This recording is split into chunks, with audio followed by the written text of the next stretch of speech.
You're listening to the Huddle Up Podcast with Chad Jensen and Zack Kelberman. Join Broncos Country's deep divers at milehighhuddle.com and sound off. And now it's time to drop some knowledge. Okay, we're live, but we're letting it breathe just for a memento while we get our Facebook crew in the stream with us here tonight. It's gonna be a gas while I adjust this microphone arm thingy. Welcome in, everybody. It is the Huddle Up Podcast, presented as always by Mile High Huddle. It's powered by Blue Wire Pods. I'm your host, Chad Jensen, and with me is my fellow football priest and the deputy editor of milehighhuddle.com, Zack Kelberman. Zack, last night, as we are wont to do, it is a Huddle Up Podcast tradition, we went live after the game for the gut reaction. We didn't the previous game, but we decided, hey, you know what? Let's do it tonight. Let's get after it. And so we kind of were riding high on what we saw in the moment. Hormones were flowing. But now we've had a full day to process what we saw. This is the aftermath. How are you feeling one day removed from Broncos 30, Seahawks 3? First of all, guys, I don't have my microphone tonight. It's not working, so I might come off a little, I might sound a little different. Bear with me for this podcast. I promise I'll have it fixed before tomorrow. I'm feeling the same though, Chad. By the way, can you hear me? I mean, decently okay? I feel like I'm talking into the void right now. I feel mostly the same. I mean, I feel like my gut is telling me momentum is swinging toward Teddy Bridgewater. My brain is telling me that Fangio will delay this competition for one more week. My gut is telling me he is going to call it in the next couple days, probably for Teddy B. I do not like some of the things I saw yesterday. I like some of the things I saw yesterday. Overall, though, for anyone who watched last night, I am feeling still quite literally 100% the same. Yeah, I mean, it is what it is. I think people who are using absolutes about game 2 to describe the quarterback play, they run the risk of painting themselves into rational corners. And sometimes when a cat does that, whether it's a fan or a media person or an analyst, whatever, you run the risk of not being able to move off that position. And then, you end up looking a fool. More than one thing can be true at the same time. Let's talk about what things were true. What was true about game 2. First of all, Teddy played well. There was a couple of bones you could pick about his 2 drives. But for the most part, Teddy played really well. The offense, the first teamers that were out there, minus Gordon and minus Sutton, they were balling, man. They looked sharp. They looked potent. They looked formidable. Teddy kept them on schedule for the most part. There was that one snafu on third down where he tried to throw a ill-advised back shoulder to KJ that was way off target. And then, Fangio helped him out a little bit by going for it on fourth down. And that fourth down play, Zach, was, in my opinion, the best Teddy Bridgewater play I've seen from him in a Broncos uniform. Now, granted, it's only 2 preseason games and limited number of snaps, but that was a baller play, climbing the pocket, boom, buying time to hit Jerry Jeudy, who catches and runs with it. His throw to the tight end, Saubert. Yeah, thank you. I keep forgetting that cat's name. Was another baller play. That was probably his second best play I've seen in a Broncos uniform. And so those are good things. I liked how, you could see a few shots from the television broadcast of him calling out the plays in the huddle. And he looked like you expect steady Teddy to look competent, confident. It was good to see. Now, the other thing that's true, Drew Lock did not crap the bed. Drew Lock also completed 9 balls, just like Teddy. But because of the way his supporting cast played around him, specifically I'm pointing to the offensive line, and because of the way his offensive coordinator schemed, it took 5 possessions for Drew to get to the same number of completions as Teddy. Teddy went 9 of 11. Drew went 9 of 14. So Drew had a couple of baller plays too, Zach. He had that great throw to Deontay Spencer, similar to that fourth down play from Teddy, where he drops back, steps up in the pocket, hangs tight, doesn't panic as the pocket begins to collapse around him, delivers just a perfect strike. And of course, Spencer got popped on that play, but he held on to it. The improvisational, I always stumble on that one. toss to Seth Williams. There was a lot to like about Drew's game too. And so, Zach, considering the fact that I think Drew came into game 2 with momentum, and I would say objectively ahead of Teddy Bridgewater, I don't think the coaches can call this yet. I really don't. I think they have to take this, unfortunately, to the third game. Oh, that all depends on how Vic Fangio feels, because George Paton left him full autonomy, we think, to make the decision. And if Fangio, there's a conspiracy theory out there, Chad, that Fangio all along has leaned toward Teddy Bridgewater, the safer choice, the steadier choice, the more efficient choice, the quarterback who's going to let Vic Fangio's defense close out and win games and make him look like the hero. That is not Drew Lock. So if that's the case, and there is bias, which we don't know about, only Vic Fangio knows that, then I think he could call it this week. He saw what he had to see yesterday, and maybe if you subscribe to that theory, maybe he didn't call it in week 1 because Drew Lock looked so good. It threw a wrench into his plans. Perhaps maybe this was okay, they had one game, now there's another game. Teddy was, I think, it wasn't necessarily close. You can say they both completed 9 passes. I just think there was I'm a Lock guy. I just think the first string offense was flowing much smoother. Teddy Bridgewater looked, more poised in the pocket. Obviously, he moved the ball better than Drew. So I think if Fangio was ever leaning toward Teddy and he needed one little effort to nudge him along and force his elbow, I think last night could have done it. Again, though, my brain and my gut are telling me 2 separate things. I can see him dragging it out. I wouldn't like it. I would want the starter to be named ASAP. If Fangio is leaning Teddy, name him already. Stop the charade. Stop dragging this along. Let the first stringers get on board with the first stringers. Let the players in the locker room know who their leader under center is going to be and get ready for week 1. But if it's still up in the air, if it's still even Steven, if Lock still has a genuine fair chance in this, then yeah, one more week. But the game's next Saturday. By next Sunday, I want a decision from Fangio publicly. Enough. Guys, there's a lot we still have to get to, and we're not just talking quarterbacks tonight. All right, we're going to talk about just about everything we saw in game 2. One thing to riff off what you just said real quick, Zach, then we'll get to matters of business, is that let's say Drew was in the lead, all right, as all the buzz and the momentum, it felt that way, especially day 17 of training camp, everything I was hearing, whether it was from Luke Patterson or other colleagues in the know and people there, right? It was Drew has this thing sewn up. Wouldn't be surprised if they, put a banana in the tailpipe and actually let Drew start game 2 because it's done. Well, of course, that's not how it turned out. But let's just assume for a second that part of it was true, that he was in the lead and that the coaches viewed him as the guy with the upward momentum. Well, you can't now, after Teddy played as well as he did, Zach, you can't give it to Drew yet, right? And you can't, in all fairness, give it to Teddy. So I think you really do, unless you want to run the risk of truly creating controversy. Because, Zach, there's a difference between what we've gone through up to this point, which is open competition, right? Trevor versus Paxton, Drew versus Teddy. That's one thing, and you could call it controversy. I don't really see it that way.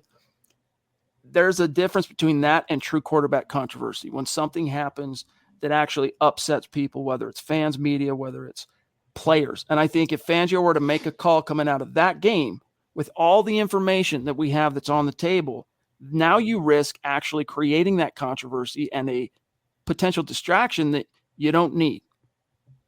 Yeah, but here's what scares me, though. The decision is in the hands of a coach who admittedly does not watch the offense practice. He even said it after the game yesterday. He wants to see how they looked with a remote in his hand. And I understand he wants to break down the film, but he leans too heavily on that. So we're leaving the decision in Vic Fangio's hands, not exactly an offensive mastermind, but let me tell you, just to piggyback off your point, he shouldn't care what the fans think. He shouldn't care what the media thinks. He should pick the quarterback that he has 100% conviction will be the best Broncos quarterback for the 2021 outfit. The best Broncos quarterback that's going to enable this team to win as many games as possible. Whether that's Lock, whether that's Teddy Bridgewater, that should be the sole criteria, the best man for the job. Unfortunately, you don't know, considering Fangio's, I would say, willful ignorance about the offensive side of the ball, whether he's going to make the right call and under what criteria he's going to make that call.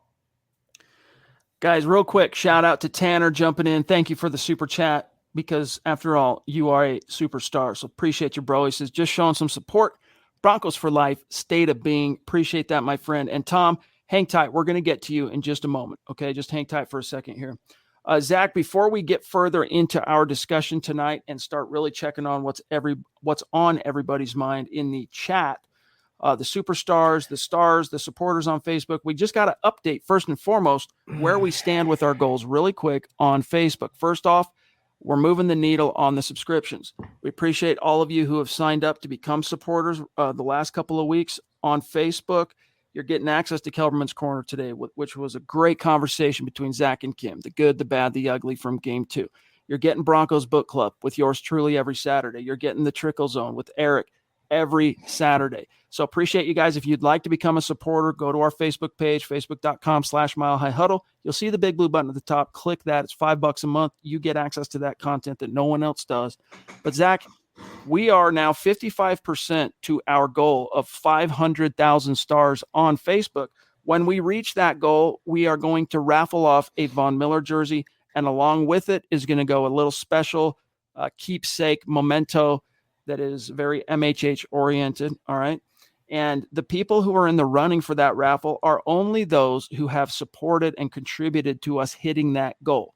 All right. So the way we know who contributed, well, fortunately, Facebook keeps that information for us. All right. Here's the leaderboard. Now, basically look at it like this. The more stars someone has put toward the goal, the more tickets they have in the hat, the better their odds of being randomly selected when we go to draw that ticket. At the top, Zeus McPeak. Pretty fair, pretty lengthy lead does Zeus have at number 1. And after all, he is Zeus. So we understand this. Travis Weber, number 2. Michael Ronquillo, number 3. Howie Frickin' Day, number 4. Andrew Lampy, number 5. Travis Tarbuck, 6. Sean Miller, 7. Randy Jones, 8. Gary Leeds Palmer, 9.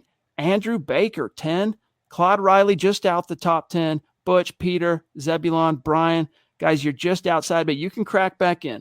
So that is an update on where things stand on the stars. So we appreciate you guys. A couple other quick things real quick. And of course, we will update the stars for this podcast as we go through it.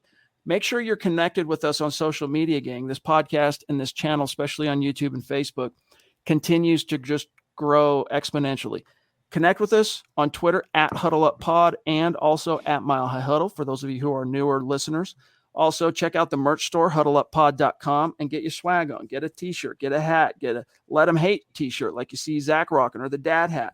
There's a little something for everybody. There's a little something to represent every podcast here at MHH. Another great way to support what we're doing here. And also kindly consider liking and following the Huddle Up Podcast Facebook page, facebook.com/milehighhuddlepod. Some big plans for that page, Zach. We've crossed 3,000, followers there, but we still got to hold out for our plans for that page till we get it a little bit bigger. We got to get it to scale. There's some reasons behind that, but it would bore you for us to try and explain that right now. So for now, just help us get there by going and liking and following Huddle Up Pod on Facebook. And if you're not in a position to do those things, gang, hey, it's all good. We're seriously just stoked that you are with us, whether it's live or after the fact as an on-demand pod on Apple Podcasts or Spotify.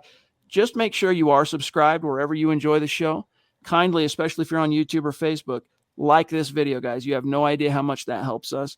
And hey, 3, if we're doing a good job for you, or at the very least, you respect the effort, share this episode on your social media. Help us continue to grow, reach those new like-minded Broncos fans that are just like you, only, hey, man, they're wandering the desert, going about their business, completely ignorant to this community that's waiting to embrace them. All right, Zach, here's Tom El Greco up north of the 49th parallel in Canada. What's good, Tom? Here's a lock conspiracy theory from Tom. He says, Pat Shurmur, what a sellout with vanilla play calling. Do you guys think if Drew was the starter week 1, they would have pulled after those 2 sacks where he was hung out to dry? So in other words, if he was the starter and he gets sacked twice in a row, is he getting pulled? No. But what's your reply, Zach, to the notion that Drew was set up to fail? I have the same feelings about that as I had last night. I don't think it's anything the Broncos are doing intentionally. I don't think they're necessarily testing him or, stacking the deck against him. I don't think it's conscious, but I do think it's subconscious. And I think that extends from Vic Fangio. I mean, he's the shot caller right now. Pat Shurmur takes his marching orders from Vic Fangio. And again, Vic Fangio is a guy purely defense, really doesn't care much about offense. He's admittedly not tuning into them, watching them with his own eyes. So I don't really know how you can say they're setting him up to fail. I think the only thing you can look at in terms of that was scripted in advance was the play calling. And it's indisputable because they hadn't had no play action, no bootleg, no moving pockets, nothing creative. So I said this last night. If you want to harp on last night was the 2020 version of Drew Lock, well, yesterday was the 2020 version of Pat Shurmur as well. Everything that we saw at the Minnesota game last week, all of the goodwill and the juju he built up evaporated. He went right back into being just one-dimensional, no creativity, 3 and 5 yard checkdowns. Chad, it's really telling to me when your leading receiver is Royce Freeman. What does that say when you have all these receivers and all these weapons and you're constantly, no matter the quarterback, checking it down? So I don't think Pat Shurmur purposely put Locke in any situation that he would fail, but he also didn't do anything consciously that would help him succeed. It was bizarre. I mean, I'm not going to lie. When it was still fresh on the mind last night, we were questioning that. It was weird. And was it by design in terms of like purposefully trying to torpedo, Drew Lock's momentum? I don't think so. But I do think it was by design in that those looks that they wanted to see from Drew, they wanted to see from Drew. Period. End of story. They called those plays for a reason. And hey, we can sit here with our tinfoil hats on and try and divine what those reasons are, but they were called for a reason. Sam Bam, what's good, buddy? It's good to see you. Thank you for the super chat. He says, hey, what's up, Chad and Zach? I'm still angry about the game from last night. I thought Locke got shafted and Teddy Bridgewater's stats were BS due to him getting 3 fourth down tries. Locke is undoubtedly the better quarterback. Hashtag let him hate. I feel your pain there. And even after the game, Zach Fangio was asked, I think it was Mike Kliss of 9 News asked him, hey, Teddy kind of got help there by a few fourth down calls for you to go for it. Are those decisions you would have made in a regular season game? Fangio said one of them, I think, yes, was very plausible, something I would have done in a regular season game. 2 of them may be debatable. He said, but the offense is giving me confidence, Zach. So when I'm confident, I'm going to be more inclined to allow my offense to take those risks. Sam, I understand how you feel. And, I was thinking this earlier to myself, for a Broncos blowout win, even for preseason, it really did feel like a loss in a lot of ways, at least for the sect of Broncos country that wants Drew Lock. But Sam, here's the problem that you fall into. Don't discredit Teddy Bridgewater just because you want Locke to win the job. Teddy, it was not BS. He made great throws yesterday. That ball he had, that ball to Sauber, that accuracy, that window he fit that in was amazing. I give him a lot of credit, and he had to earn that credit from me. I was not the biggest Teddy fan. He was poised last night. He was the better quarterback. So regardless, I'll say this again, whether you're a Locke guy, whether you're a Teddy guy, just be happy the Broncos have both of them, because one way or the other, they're going to be fielding a competent quarterback and a competent team. All right, let me see here. We got A Rose in the house. The stream jumped you, so I'm grabbing it from the back end since YouTube got its business together. Thank you, bro. Good to see you. He says, what's up from Massachusetts, fellas? I still remember my state abbreviations, so that's good. That's good. I hope everyone's doing well. I'm so excited to make some noise this year. Hashtag Denver Broncos for life. That's something, Zach, I said last night is, hey, even if Drew ends up losing this open competition and Teddy gets named the starter, there might be a slight bitter taste in some people's mouths over that. But at the same time, you should take confidence in that Teddy Bridgewater, the version we've seen of him, those few drives, 4 or 5 total, he looked like he can keep this thing moving. You're not going to have Star Wars, but there's enough Zach talent around him that you can't completely rule out Star Wars as a potential thing.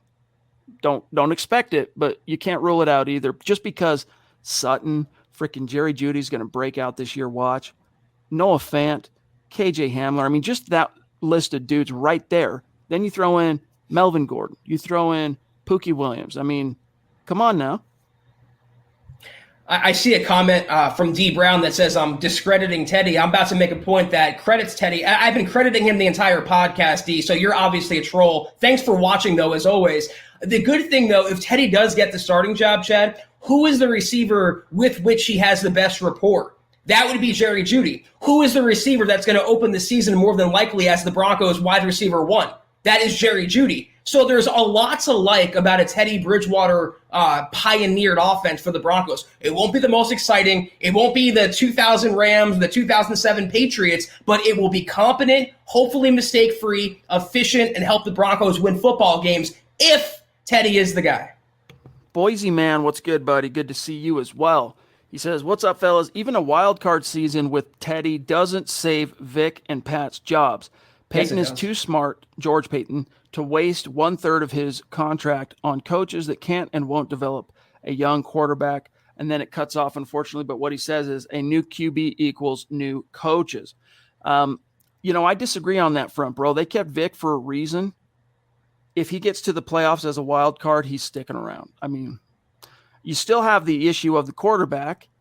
They'll probably end up drafting one if it's that scenario where it's Teddy that gets him there. They'll end up going back to the well and probably drafting one round 1. But, Zach, I would be stunned if this team made the playoffs after 5 long years and they fired the head coach. You know what I mean? If the Broncos make the playoffs by hook or by crook, no matter the quarterback, I think Fangio sticks around. And if Fangio sticks around, Pat Shurmur sticks around, and Tom McMahon by extension. The incumbency would remain for another year. Here's what would happen, though. Let's say they win. They go 9-8, 10-7. They sneak into the wild card. They would re-sign Teddy for 1 more year. And then, like you said, Chad, get rid of Drew Lock. He's obviously not the guy. And then either trade for someone on the open market or more than likely draft a guy with their first-round pick. So I disagree with that, boys and man. I have a lot of love for you. But if they do make the playoffs, Fangio is returning. And you can even make the case, Chad, if Teddy is the guy and he wins 9 games, they don't make the playoffs, they might bring back Vic anyway. Gears Gains Games. What's good? It's great to see you. Thank you for the super chat. He says, I hope everyone plays next week because we need the reps. Well, Fangio told us last night that Vaughn's going to play next week. Sutton's going to play next week. Melvin is going to play next week. And regardless of whether they name a QB starter before that game, both Drew and Teddy will get reps as well. Trust on that. Real quick, Zach, let's just update where tonight's leaderboard stands for this stream in particular. On Stars, we got Randy flexing hard. Man, thank you, Randy. Travis flexing hard. Howie frickin' Day as well. Andrew Baker. Ed Keating, what's good? Jared, or is it Garrett? I'm going to say Jared Fannin. That's a newer name, but Jared or Garrett, sorry, you'll have to let us know how to pronounce your name. Really appreciate all of you. And we'll keep an eye out. Zach, help me keep an eye out for any of their comments or questions, because the one downside to Stars on the platform we use to stream, which is called StreamYard, is in the room we're in, it shows us in big bright colors the comments that are super chats, but we have to look and search for the ones that are Stars. It doesn't pop out the same way. Hey, Chad, I'm being fair tonight because I'm actually agreeing with Ace Mac's narrative. It's funny how that works, Ace, when I'm talking the points that you want to hear, how I'm suddenly being fair. Appreciate you. Indeed. Isn't it weird? Jonathan Figueroa, another longtime superstar and supporter of MHH. Great to see you, buddy. He said, just start Drew, and if it doesn't work, move to Teddy. Vic is also handling this competition terribly.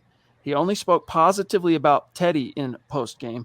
Didn't even mention Locke once. # let him hate. And that could be, Jonathan, a Freudian revelation of where his bias lies, right, with Teddy. A lot of times rumors, where there's smoke, there's fire.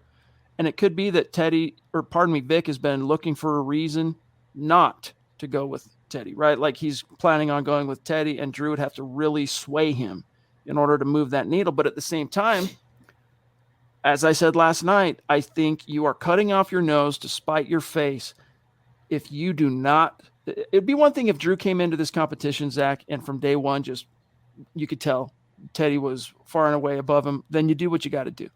But this has not only been so neck and neck. I mean, for a good period there, Drew definitely had the upper hand.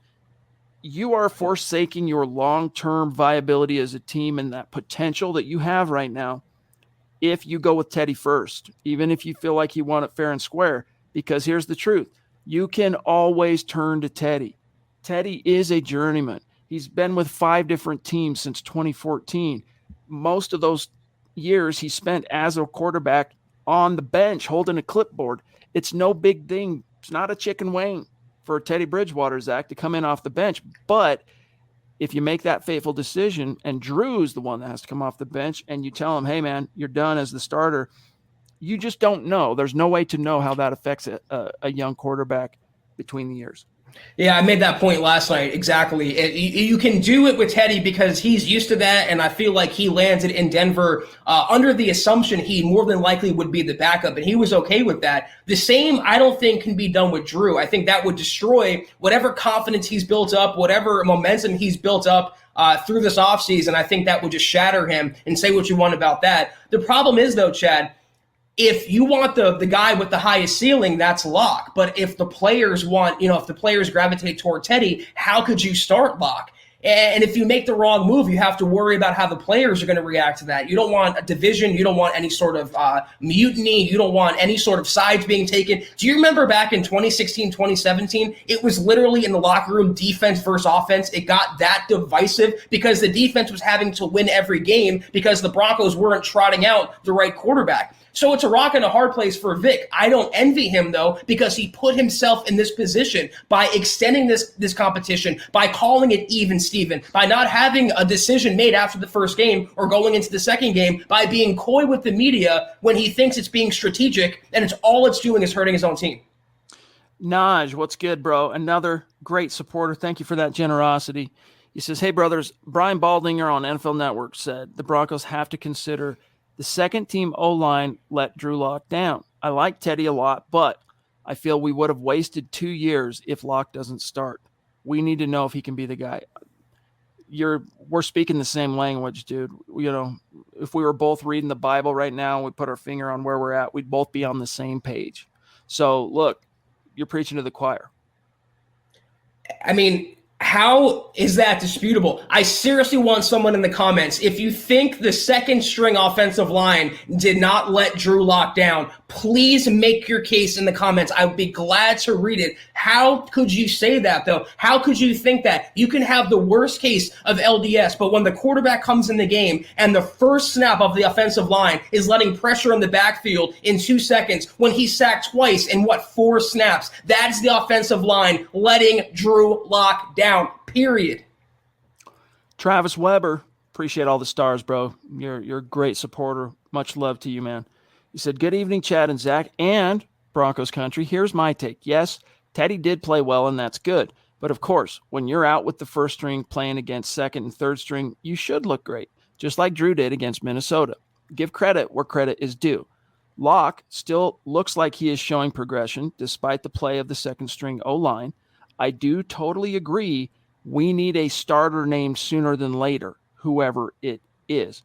So, Zach, what takes precedent in your mind? Making the right decision or just making a decision for whatever benefits that does to, all right, we got our guy, let's go? It's like the old, when you watch one of those old cop movies, it's like, do you want this done right or do you want it done fast? I want it done both. There's a way to do both, but this is the corner that Fangio painted himself in with an even Steven 50-50 split. But obviously, Chad, I don't care if it takes up until literally an hour before week 1 against the Giants. I want the right quarterback to be playing, under center for Denver this year, no matter who it is. But the only issue I have, again, is the man in charge of picking that quarterback, Vic Fangio. That's God right. help us all. If you're going to err on the side of anything in that particular equation, you got to err on the side of making the right decision. And guys, the thing here is it can't just be a decision that is factored by what's best in the moment. That has to be a big priority. That's got to be a big factor, but it also has to, you got to think about the long term. And I don't just mean, I'm not talking just 5-10 years down the road and what this team's potential and ultimate destiny could be. But even this season, thinking about, hey, how are things going to look in November? How are things going to look in December? Real quick here, let's grab Anthony Bomer. What's good, buddy? Appreciate you rocking his Let 'em Hate t-shirt like a true BOSS. He says, I'd love to hear you guys talk about how this team has dominated their opponents 2 weeks in a row, preseason or not. It's impressive. Yeah, it is impressive. But here's my one and only takeaway from that distinction, Anthony. Depth. This preseason and the way the Broncos have handled the Vikings and the Seahawks shows me that the lack of depth this team has suffered from over the last, I'll say, 3 of these 5 seasons prior. It seems to no longer be an issue. This team is stacked to the gills beyond, first team. There's the 2s and even the 3s, man, are legit. Wait, though, I was told that they were facing backups and future UPS drivers when Drew Lock had a good game against the Vikings. So now it's impressive because they've blown out. I mean, this is the narratives that form in Broncos country, why it's so divisive and so toxic right now. Ultimately, though, a win is a win, but it is preseason. They weren't playing the top of the line of, opponents and their players. Conversely, though, the Broncos weren't at 100% in both games either. It's impressive how they're performing, and I agree with Chad. The depth is good. But still, offensive line, if something happens to, let's say, Bobby Massey or anyone on the offensive line, after seeing the second string last night, it gives you a little bit of pause. Andrew Baker, appreciate the stars, buddy. He says, Zach's pissed, and I am too. Well, keep in mind, too, Zach was having some technical issues with his mic, and that never puts you in a good mood. Trust. Hey, well, Chad, it's also, I've been kind of defending my own viewpoints on Twitter since last night about the game. And earlier, I was actually called a racist because of my viewpoints. And I was told I'm racist against Teddy Bridgewater. So it's becoming personal ad hominem attacks against me now. And I am pissed. And I'm going to, respond how I see fit. He's going to punch back. All right, always. That's the takeaway. Zach, real quick, shout out to the most up-to-the-moment, current, updated, where things stand for stars, the rankings. Tonight, Randy's still in the lead. Travis, what up? Howie, Andrew, the Andys in the house representing. Brian Bowman, who is definitely in the running here. Ed Keating, Jared. I'm going to say Jared. Jared has to be Glassman. Jared. What's that? It has to be Jared. Has to be Jared. But also Dave Glassman, I know there's a message for Dave. Dave's an OG. We've just kind of had some bad luck relative to the time we have picked for Broncos Book Club because 2 p.m. has been – maybe I just need to reschedule it Saturdays because when my AC unit went out and the contractor showed up, trust, you guys didn't want me trying to go through Broncos Book Club with dudes working in the background, so we had to push it back an hour. But I know you kept your reading on point, just like I did. Everyone got their reading done so we could be there to talk about Elway, A Relentless Life by Jason Cole. So just roll with me. I think we're through the woods on all that. I think 2 p.m. should work henceforth. Howie frickin' Day says, I hope Pat didn't just have one flash in the pan type game, talking about the Minnesota game, using modern offensive play calling like motion, bootlegs, play actions. I feel so stupid now for giving him so much credit. And I knew when I did, I'm going to regret this because I'm not sure it's the new Pat Shurmur. And sure enough, yesterday, it reared its ugly head once again. You can say what you want about Locke. You can say what you want about the quarterbacks. The play calling, especially for the second and third string, was dreadful. Dreadful. Eli, shout out to you. He says, shout out to the biggest fan. There's your shout out, Eli. Eli. Appreciate you, buddy. Such a great fan. We had to say it twice. That's right. Kind of like couscous. The food's so nice. They named it twice. Albert, he goes, unfortunately, I'm not able to send stars at this moment when I can't. I will again. I appreciate all the members who do send stars, though. Thank you for keeping this show going. Most definitely. And Albert, you're a supporter as well. So you're already, pulling out your wallet to support what we're doing and keep the content flowing. So don't even sweat it, my friend. We're looking forward to seeing you again in September, by the way. Okay, let me catch up a little bit here to Seth Harmon, who's been waiting, a patient boy. He says, that wasn't a great game for Drew, but I think he'll bounce back, and Teddy looked good leading 2 touchdown drives. I'm rooting for both, and I think both are capable to lead this stacked roster. I do too. That's why at the end of the day, I've got my opinions. I'm not going to lie and pretend to you that I don't have my own biases, even if they are subconscious. But when it's all said and done and the dust settles and we know who the Q is, either guy I feel like is in a really good position and that this team will be in a really good position. Yeah, but then, you wonder how well are they going to be coached? And that goes beyond, Pat Shurmur. It goes to Vic Fangio. It goes to Tom McMahon. And what happened yesterday? What did Fangio do? He called out Tom McMahon because the special teams performance was awful. So the players, they're going to be good on their own, but how many games they win, their potential, their ceiling will be fully in control of the coaching staff. And that's kind of a scary proposition to me. Australia, down under, I think, is what that A means, pretty sure. Dr. Stephen Brule, MD, another doctor in the house. Hey, thank you for that support, my friend. We hope things are calming down with the pandemic in your neck of the woods, and I hope you're safe and everyone that you know. So thank you for the support. Connect on Twitter. Am I going crazy? Wasn't Steve Brule like a show on Adult Swim or Cartoon Network? No idea. I thought it. Maybe I'm going crazy. I thought it was, though. Let me know in the comments. Appreciate that, buddy. Super chat, stars. Hey, it all adds up. It literally does help keep the lights on here.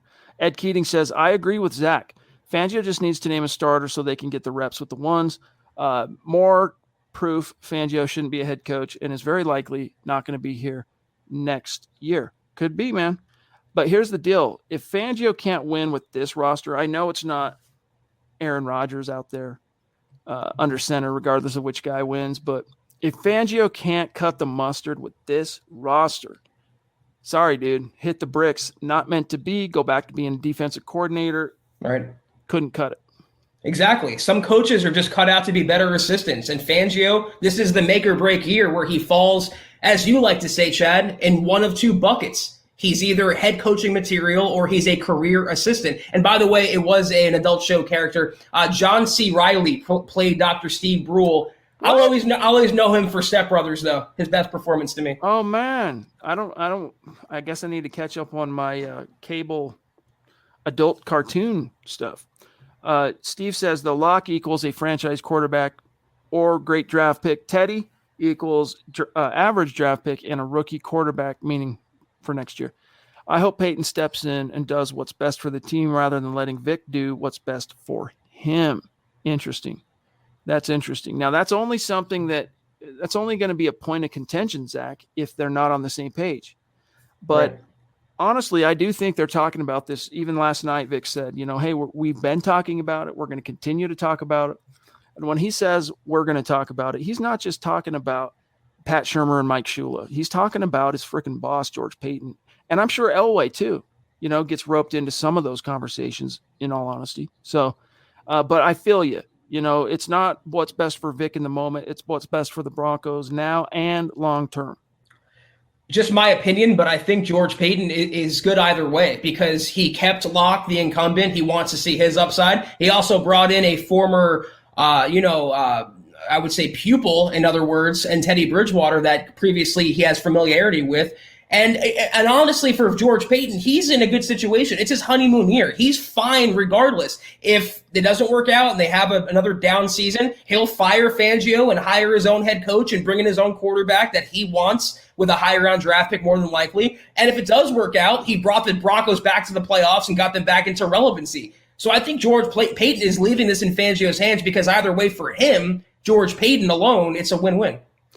Zach, we have had the ladies of MHH show out with authority, and it is my regret that the chat has jumped their actual supers, and I even looked on the stream itself to see if I could climb up to the chat and do like a share screen, but it's not letting me do it. But nevertheless, we've got to give these great ladies their due, and we got to start with the Duchess of MHH, who we can't wait to meet in the flesh. We've had her on the show.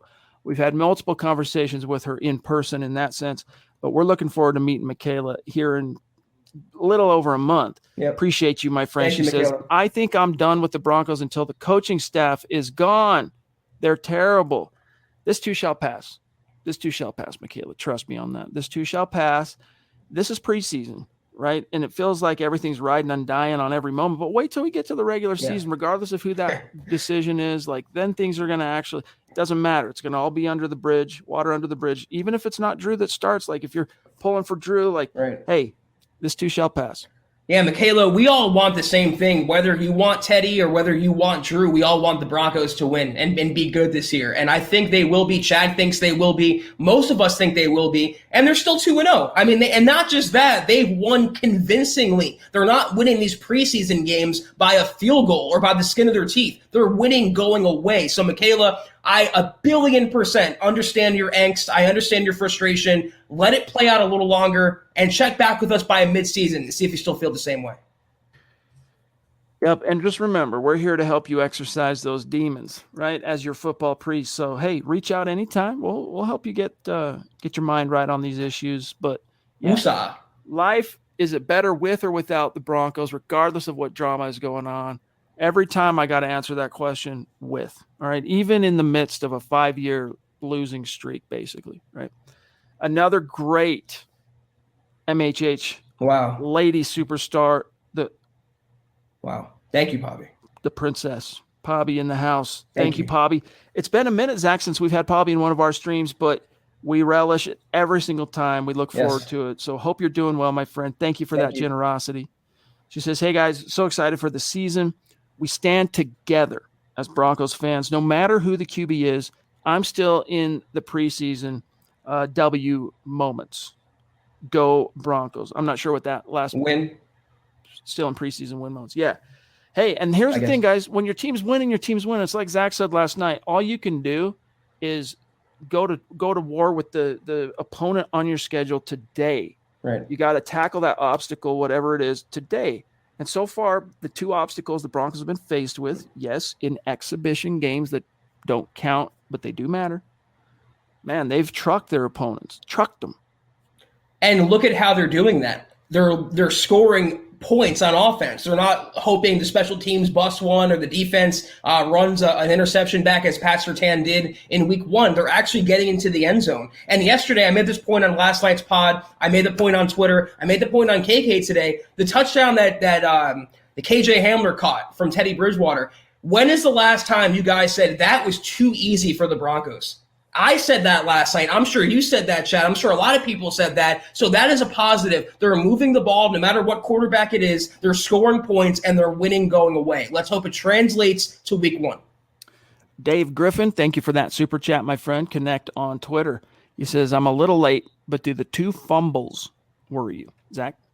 No, I feel like that was, protection breakdowns. It was, it's part of the game too. I mean, I don't regard him as a fumbler. I mean, he's not exactly Melvin Gordon. He doesn't have that type of prestige, but it's obviously never good.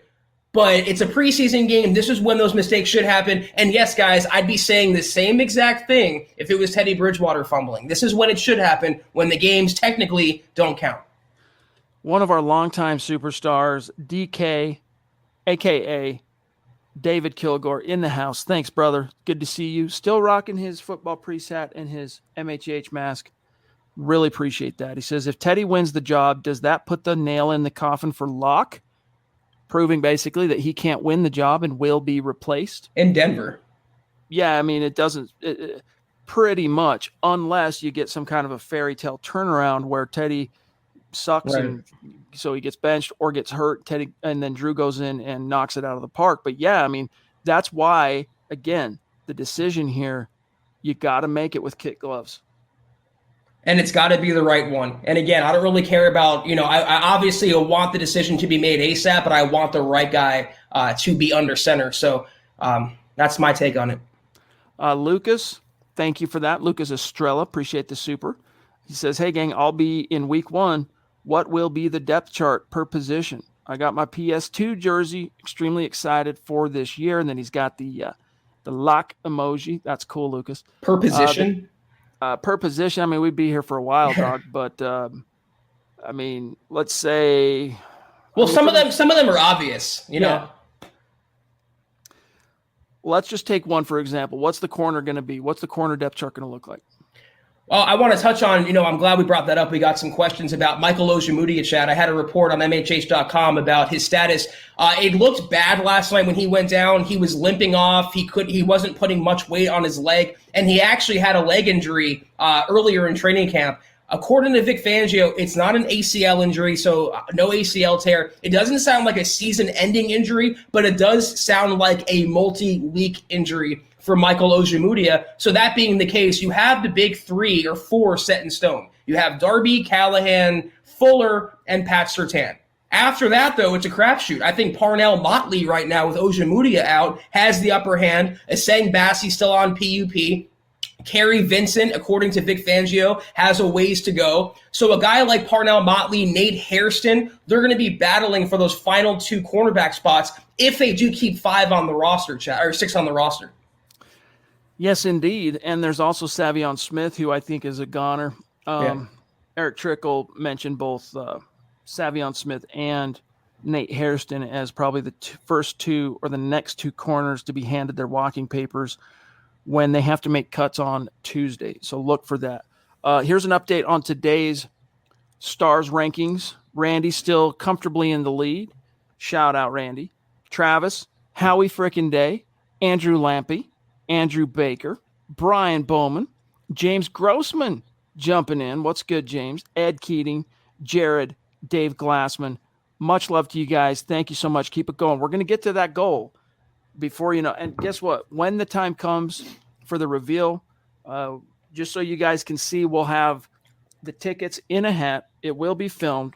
We can either do it live, Zach, or we can upload it. Probably be better to do it live. And have that drum roll ready to go. It'll be really, really, really cool. All right, real quick, Zach, I'm going to go ahead and share screen back over to the chat itself because YouTube is allowing us to go further back up the chat than what we're seeing on StreamYard right now. So let's grab Braden. Thank you, Braden. He says, I'm rooting for both. Don't get me wrong, but I'm a Drew Lock type of guy. And then he has those 3 unique emojis people like to use to communicate about Drew Lock.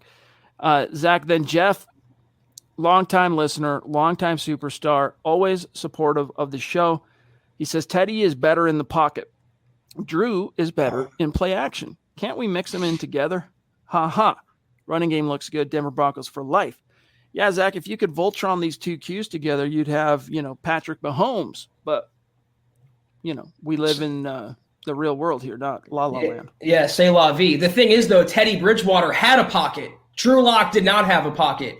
And again, the play calling, where was the play action? Where were the rollouts? Where was the ingenuity? It works on both. And both sides. And was the running game really that good, though? I feel like Javonte wasn't getting – it wasn't the same as week 1, so I was a little bit on a downturn about that. Hopefully going forward with Melvin Gordon, Mike Boone coming back, it'll be more effective, but I thought they took a step back from the Vikings game. That Seattle front was stingy last night, for what it's worth. I mean, even the first team offensive line was getting little push. Javonte just couldn't do anything edgewise. I mean, you had Royce Freeman finish the game as the leading rusher with 27 yards on 9 totes. I mean, this dude, I think it was 9, basically averaging 3 yards per. And it's not so much an indictment on the Broncos in that sense, but again, that Seattle front was stingy. And it always has been, always will be under a Pete Carroll coached defense. Zach, we got Simon, another one of our great superstars up in Canada. He proves Broncos country is not a geographic location. It's a state of being. He says, hello all. Loving the QB battle. I can see the benefits of both. Teddy's efficient, reliable. Locke has all that raw, natural talent. If only they could meld into one Q. Enjoy the process, everyone. Most talented team in years. I'll agree with you on that front, my friend. This team is loaded. Wow, Geiger. Look at that, Chad. Another Australian superstar, and Geiger, a.k.a. Pete. What's going on, buddy? It's good to see you. Thank you for that support, man. Very generous. Hope you're doing well. Hope you're staying safe down there, too. He says, good morning, football priest. Because remember, he's communicating to us, Zach. From the future. The future, all right? I'll be Doc Emmett Brown. You can be Michael J. Fox, Marty McFly, all right? He says, work's been crazy. It's frustrating. I believe Locke is still the future, and he is playing better. If Locke doesn't get the starting job, Teddy is still better than Joe Flacco or Case Keenum. Fingers crossed. I may be naive, but I trust the process. I trust the process. I'm just not sure I trust the motives of the coaching staff. That's my biggest thing here. Yeah, Pete, I think you're better than Joe Flacco. That's not saying much. In terms of Keenum, I think Teddy will be better, but I think that's one rung above a Case Keenum offense, which is not, again, the most sexy offense, not the most explosive offense, but it could be a competent offense. And I think that's what we all should be gearing up for. Andrew Morrow with a super sticker, a very cute little emoji face with the dollar signs. Appreciate you, bro. Thank you, Andrew. Andrew, make sure you let us know when you get your T-shirt that we sent out to you, and send us that selfie so we can put it up on MHH Instagram. Dennis Woods, legendary figure in the superstar community, rocking his dad hat with distinguished panache. Thanks, guys. Both have played well with the ones. I'll be okay with either one of them. Our defense is going to be our best weapon. Denver Broncos for life, hashtag state of being. Zach, speaking of the defense, was it just me, or did you breathe a sigh of relief a little bit when you saw Bradley Chubb get that sack? I breathed a big sigh of relief, and I think it was more telling also, Chad, what Fangio said is that Bradley Chubb made progress in the last 7 to 10 days with his ankle, and now he feels good about week 1. So what are you telling me? There was a chance he wasn't going to be ready for week 1 because the Broncos delayed surgery until, late May, early June? So I'm feeling better about it, seeing him on the field, but damn sure now, after hearing those comments from Fangio, it could have really gone the other way where he had a setback or he was on PUP, but he's going to be A-okay for week 1. Vaughn, week 1, A-okay. It's going to be some tandem. Then you throw in Malik Reed, you throw in Jonathan Cooper, the MVP for my money of yesterday's game. Wow. I am not the source of the no thing but a chicken wing thing, right? That's been part of the American lexicon for some time, but maybe I am dating myself a little bit from where that comes from. But appreciate you, Nathan. Maybe, yeah, hey, if it sticks, we don't decide what goes on the T-shirts, guys. I mean, other than our logos and stuff, that's decided by you guys. That's decided by, when we say shiz off the top of our head here, talking Broncos football with y'all, you're the ones that let us know if something we've said is going to stick, So we'll see. We'll see how that shakes out. Like, let them hate, right? And right. Football Priest as well. That's right. State of being. Football Priest was something stupid that I said one day not reading, but it was a mailbag day, and it just struck me, hey, we are your Football Priest thing, right? And then people started calling us that, so then I kept saying it, and then it's a thing now, right? So that's how we dictate that stuff. We live very serendipitously, gang. It's a thing like a chicken wing. It's all organic. Corey H., another longtime superstar. What's good, buddy? He says, barring injury, there is a good chance that was the end of the Drew era. Wouldn't be shocking. And if it was, it would be a waste. Sad. Yeah. Very, very sad. But it's true, though, Corey, if they go with Teddy and they signal to Locke that you're not the starter this year, we don't believe you can be the starter this year or even going forward, I think that is the nail in his coffin. Change of scenery, just like Carson Wentz in Philadelphia. Sometimes it's needed, and I think that would be the route the Broncos go with Locke if they make Teddy the week 1 starter.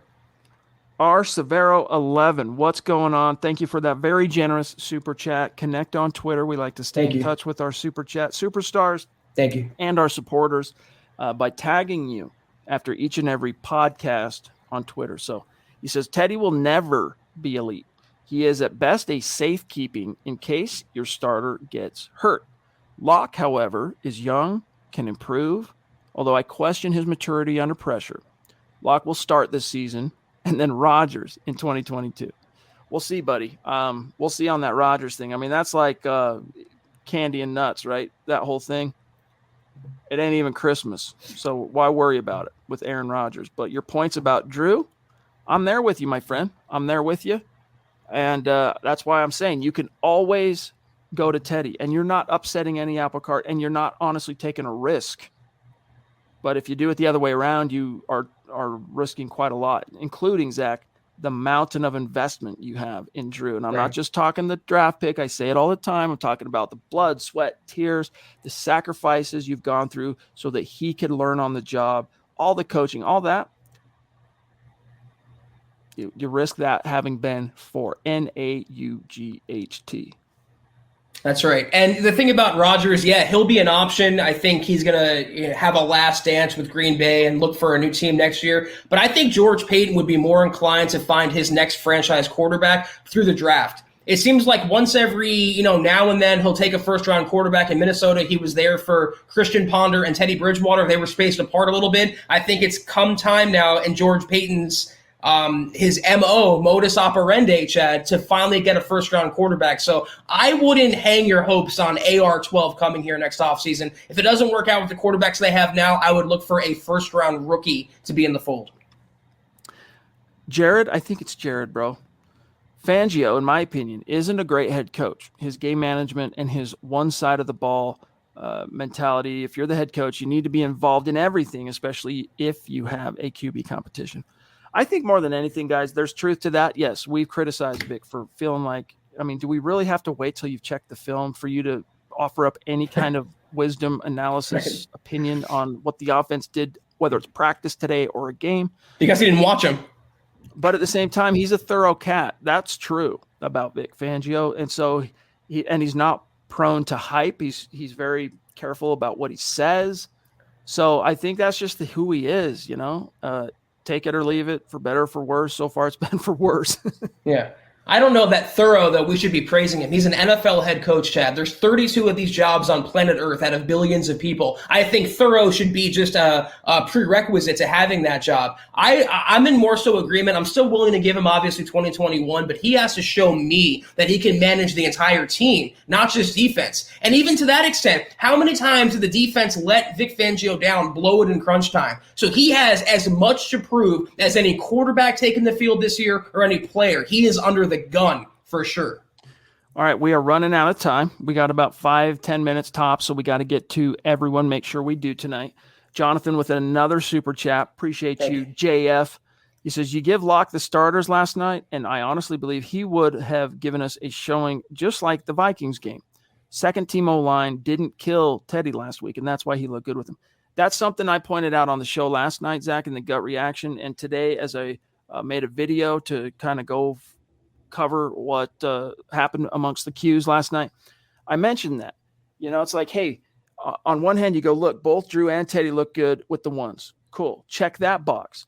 But Teddy looked better against the twos than Drew. So now all of a sudden it looks like there's a separation. But wait a minute now. Stop the presses. Halt.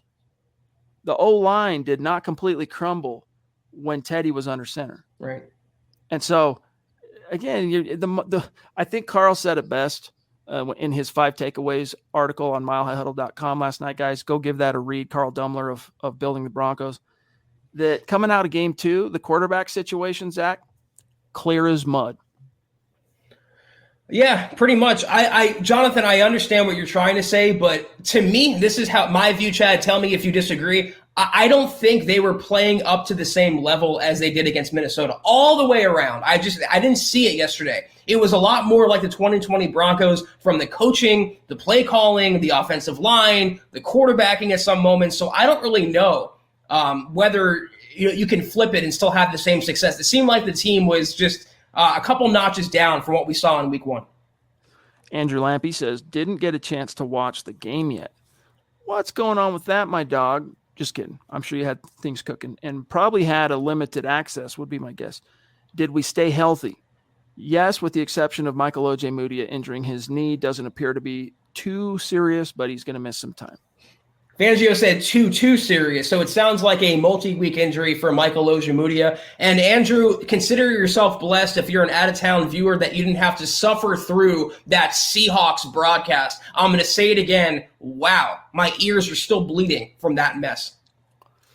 James Grossman says, go Broncos. Can't go wrong with a win, even if it is preseason.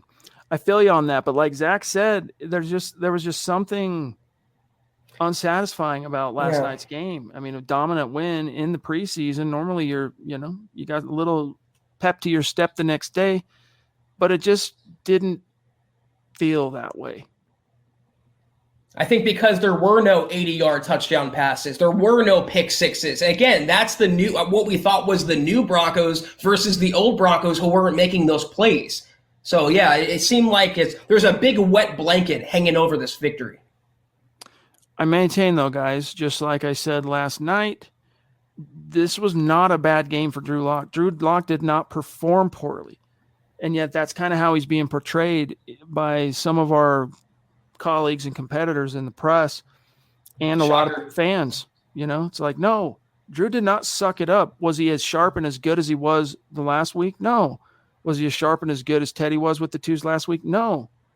But there were mitigating circumstances. And maybe I'm just up in the night, and here I'm just making excuses for a guy that I have had, optimism for all year long. Maybe, but I don't think so. I think you can, and I've looked at a few things, and even the national people who have no skin in this game whatsoever, as far as the quarterback thing, it's like Baldninger said about Drew. His O-line did him dirty, obviously unintentionally. It's not like they tried to get him sacked 3 times, but still, trying to be unbiased, but that's just how I see it. Tom, do you guys think Drew would have balled out if he was the starter last night? Thanks, guys. Zach? Again, I don't think so. I didn't see it all the way around, not just from Locke, but from Teddy, from Shermer, from Fangio. The intensity wasn't the same to me. I don't know. I'm not saying this because Locke didn't have as good of a game. I just feel like if you flip it and you put Locke with the first stringers, we wouldn't have seen that 80-yard touchdown. I don't know the reason for it. I know a win is a win, but I don't think balled out would be the right outcome in that situation. Travis, with the roster needing to be trimmed down, who do you think is getting cut? What are they doing here, Zach? They're going from 85 to 80 and then from 80 to 53. Yeah. So I believe. I think as Eric Trickle has an article on this, Travis, on the website, go check it out, milehighhuddle.com. But I think Savion Smith's probably a goner. I think Hairston sticks around, though, because of O.J. Moody's injury. Yeah. Mac McCain, another guy that's on the chopping block. Definitely, but he had a little juice before he got hurt early in camp, so I'll be curious to see if he's a guy they envision as a practice squad guy they want more time with, developing him maybe a little bit.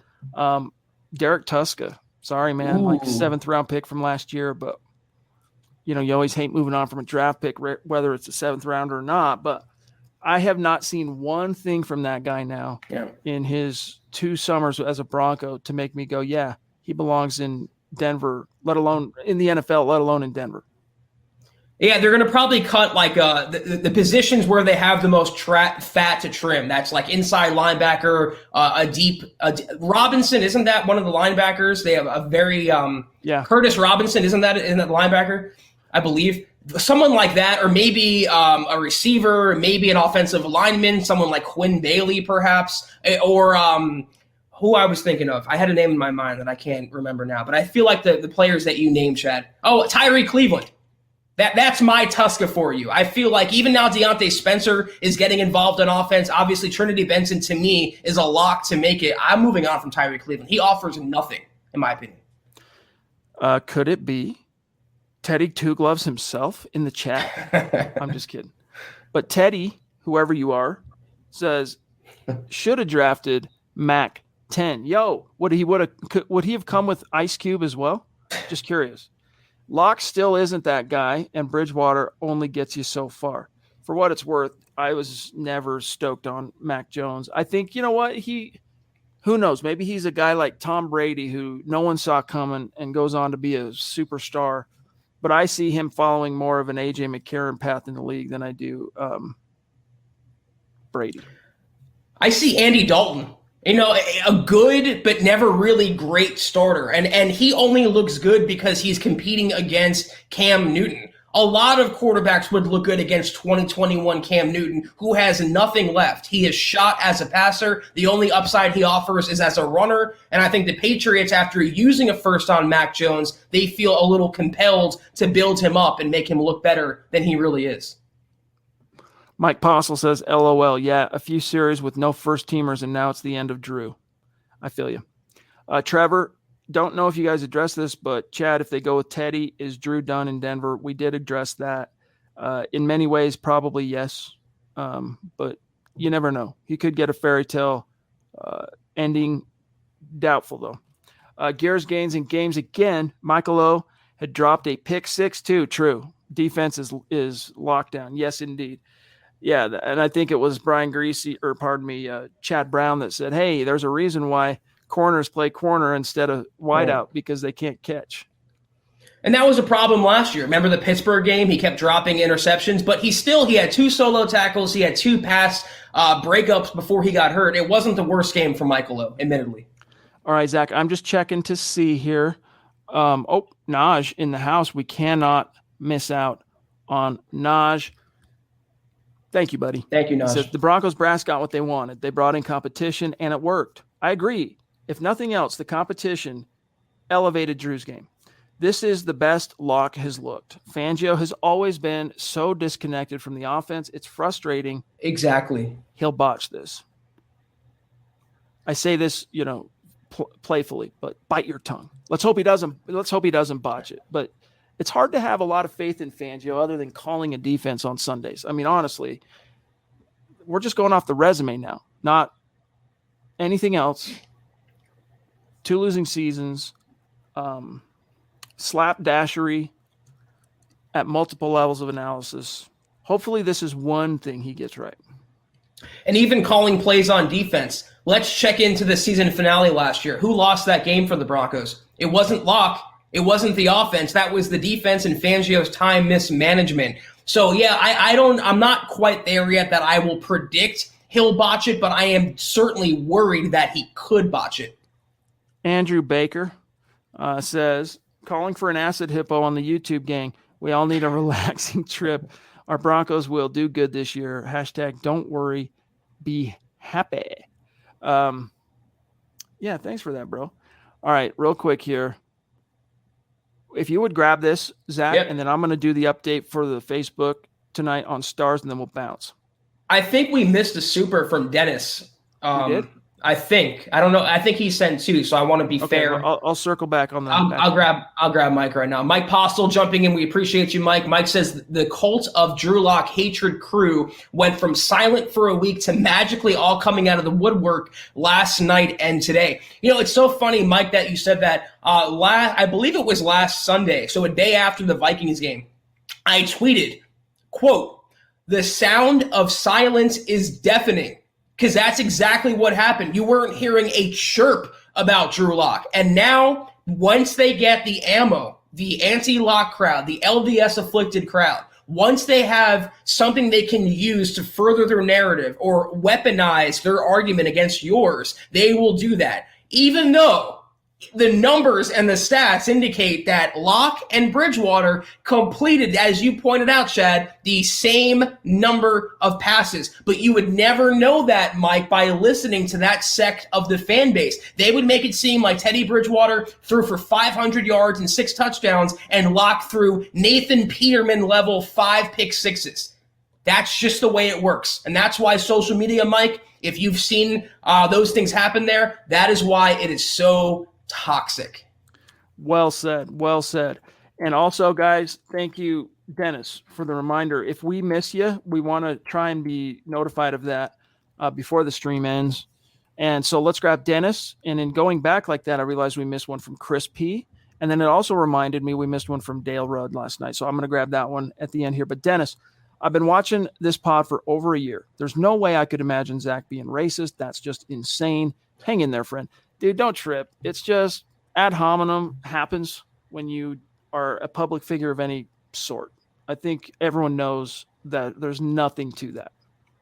I mean, God, I can get Don't even feed it, dude. No. I'm just saying I can get so political right now because everything is made about race. But I appreciate your sentiment there, Dennis. I really do. And let me just say the same thing I said on the tweet in response to that troll. I guess using that logic, that's why I hated Case Keenum. That's why I hated Joe Flacco. That's why I hated Paxton Lynch, because I'm racist against them. Makes a lot of sense. All right. Here is Chris P. Thank you for your patience, Chris. He says, this process has been despicable. Makes it hard to be positive about these coaches and some of these, in quotes, fans. Still positive on you guys, though. Well, hey, thank you, Chris. Appreciate that, bro. Keep your chin up. This too shall pass. And guys, if you're pining for Drew and it doesn't end up being Drew, hey, it's Broncos football. You root for what's on the front, not the back, right? The name on the front, not the back. So This too shall pass. And then Zach, last one here. And this was from Dale last night. And I told him when he DM'd me, hey, you missed a super. I said, dadgummit, we'll make it up to you. So Dale, you know you're a stud. You know you are a superstar and single-handedly responsible for my teenage son's entire summer entertainment. So much love. He goes, people fail to see the entire field. Last week was not the same for both QBs. But how about the defense getting turnovers? Hashtag 30-plus points, hashtag excited. Yeah, dude. That's one of the things that of everything, I know you're not going against, you haven't played a first-string Q yet, right, in the preseason. You probably will next week. You'll probably get to get tested against Stafford next week. In Denver, by the way. Finally, you get one at home. He's not playing. Even McVay said. That's already been announced? He said that, a few weeks ago. Either way, you got to love the opportunistic, predatory nature of what we've seen so far with these takeaways. And that's what I'm saying. I mean, the Broncos are winning these games. They're getting turnovers. They're scoring on offense. They're coming up with takeaways. They're putting the offense in good positions. I mean, this is in a lot of ways night and day from what we saw in 2020 and 2019. So that's why no matter who starts, Bridgewater or Locke, they can win 9-10 games fairly easy. All right, guys, here's our last roundup of the leaderboard stars on Facebook today. Randy Jones moves up a few notches, no doubt, in the overall rankings by finishing tonight number 1. Travis right behind him, followed by Howie, Andrew Lampy, Andrew Baker, Brian Bowman, John Martinez. Thank you, my friend. Appreciate that.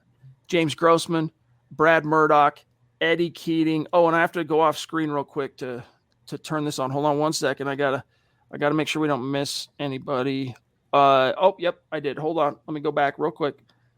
Also, we got to thank Ed Keating here, Jared Fannin, David Wilder, appreciate you, bro, and Dave Glassman. All of you, much love. But, Zach, that's got to do it for tonight unless we have any other supers that have gone. Not that I see. Let us know. We got a super sticker from Mo, legendary MHH resident male model. Love you, bro. Thank you. And, Zach, from Sam Bam as well, another super sticker. So appreciate those super stickers, gang. It all adds up, helps keep the lights on. So we'll be back. This is weird because we're going to end up podcasting, Zach, 3 nights in a row. We'll be back tomorrow night. It's Monday night. We'll be back. We'll look forward to seeing you guys then. So sign us off, bro. Yes, sir. Thank you all. Wait. We have the Holy Trinity of the Queen ladies of MHH here flexing out. Christy, I'll grab this real quick, Chad. Christy, thank you so much. We love you so dearly. $20 super. Thank you, Christy. She goes, let's just hope for the best, whoever the best is. I'm rooting for the Broncos. That's all I know. Thanks, my guys. Great show. Thank you, Christy. It's always a treat, and we're always blessed when you hop in the chat with us. And yeah, we shouldn't be Team Teddy, Team Drew. We should all be Team Broncos. Yes, indeed. Christy, can't wait to meet you in person. I'm still hoping it's going to be September 26th. So we'll see you then. And also, real quick, Sam Bam with trying to come through for everyone with the acid hippo on his super sticker. That doesn't look right, what he's doing in that animation. I'm just saying. What is happening there? Golly. Acid hippo's going X-rated. Hold on now. Here's Mo's too with the big thumbs up. So that covers it all. But yeah, much Christy, better. Love you. Thank you, Christy. This was the Huddle Up Podcast with little Acid Hippo treat at the end. Guys, if you haven't already, be sure to follow the Huddle Up Pod on Twitter at Huddle Up Pod. You can follow the main account at Mile High Huddle for all your Broncos news, analysis, rumors, film breakdowns, and so much more. It's all right there, your one-stop shop for the Denver Broncos. If you haven't already, go to huddleuppod.com and get your swag on. Get yourself a Let Him Hate shirt, dad hat, a hat that Chad's rocking, a mug, gator, everything and anything you can imagine is in that store. We appreciate you guys checking it out. And also, Facebook.com/Mile High Huddle. Guys, hit the big blue button. Become a supporter today. I got some questions on Twitter today about the show. We recorded KK. We have Broncos Book Club. We have Trickle Zone every weekend, guys. More on the way. We appreciate your patronage. $5 a month. I promise you, you have my personal guarantee that it's worth it. Also, Facebook.com/Mile High Huddle Pod. Like the page and follow that page. But if you can't do any of those things, we still love you. Whether you support Drew, whether you support Teddy, please just do these 3 things for for us. It helps us grow more than anything. Subscribe, like, and share this video and every single upload you see on the MHH channel. It helps us reach more Broncos fans and bring them into the huddle. But we are off until tomorrow night. We'll be back 6 o'clock Mountain, 8 o'clock Eastern. Take care. And as always, guys, go Broncos. You've been listening to the Huddle Up Podcast. Join Broncos Country's deep divers at milehighhuddle.com to keep the conversation going.